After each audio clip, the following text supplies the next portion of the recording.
Ayun guys, nakita namin yung gilas sa gabi. Alam niyo ba kung saan namin nakita? At nakapagpa-picture pa kami.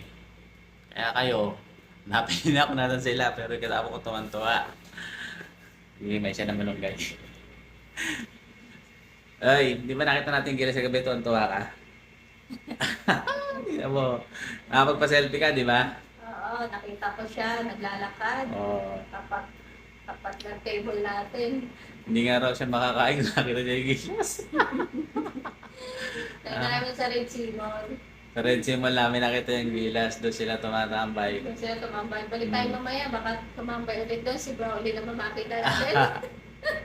Baka makita naman si Browley mamaya doon.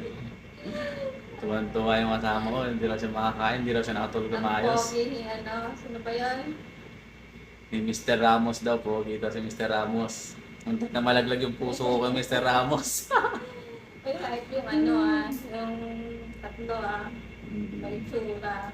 Ang pogi. Kaya sabi niya, balik daw ulit kami ngayon. Tignan daw na yung mayroon sa Red Simon. Ito na natin sa Red Simon ulit, bumalik. Ay, naku.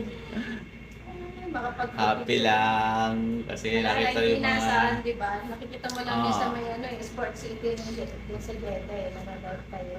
Siyempre, matalo manalo, gilas pa rin. No, diba? Nakakatanggal stress pag nanonood ka doon, no? Tanggal yung mga stress sa mga OFW. Maparaming OFW na pasaya nung gilas na yan na basketball. Saya, Kaya no? Saya manood ng matalo manalo, gilas pa rin.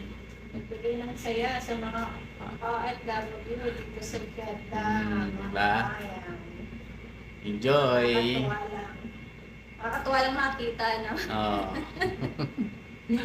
Siyempre, hindi pwedeng walang picture. Kayo nang pa-picture. Oh, di ba? May picture ka na ka eh. Ang dami mo ang picture. Ilan na ba in-upload mo? Salamat. Isa lang daw. Ilang salamat. Mamaya punta ulit kami ron.